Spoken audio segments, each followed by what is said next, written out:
কথায় আছে ব্রিটিশ সাম্রাজ্যে সূর্য কখনো অস্ত যায় না, কোনো না কোনো প্রান্তে জেগে ওঠে আলো ছড়ায়। বর্তমানে সে জৌলস না থাকলেও পৃথিবীর মানচিত্রে এখনও গুরুত্বপূর্ণ যুক্তরাজ্য।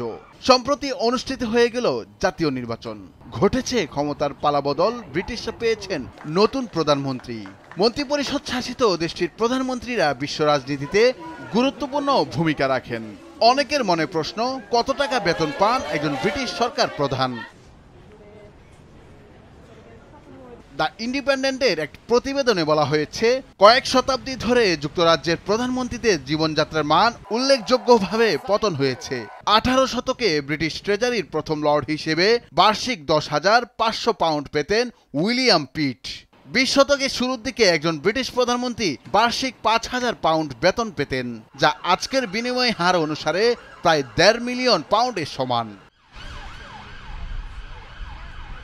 যুক্তরাজ্যের পার্লামেন্টের তথ্য অনুসারে ব্রিটিশ প্রধানমন্ত্রীর বার্ষিক বেতন 1,72,153 পাউন্ড।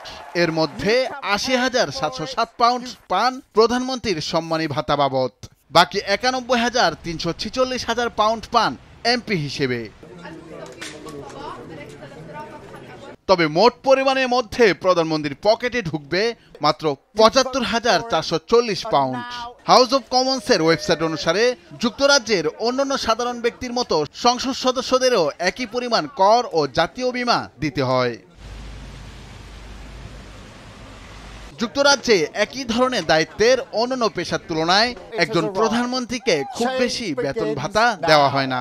বিবিসি নিউজের প্রতিবেদন অনুসারে দেশটির পূর্ববর্তী একাধিক প্রধানমন্ত্রী রয়েছেন যাদের ঋণের বোঝা বইতে হয়েছে, কেউ কেউ সরকারি সহায়তা নিতেও বাধ্য হয়েছেন। মার্গারেট থেচারের পদত্যাগের পর পাবলিক ডিউটি কস্টাস অ্যালাউন্স প্রতিষ্ঠা করা হয়।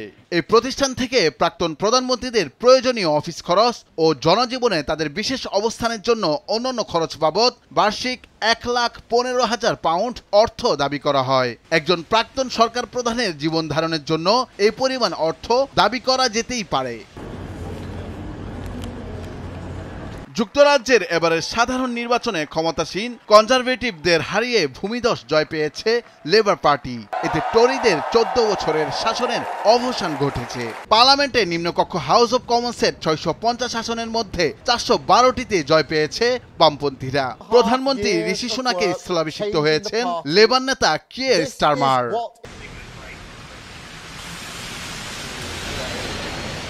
নুরুল আফসার, নিউজ ডেস্ক, ভোরের কাগজ।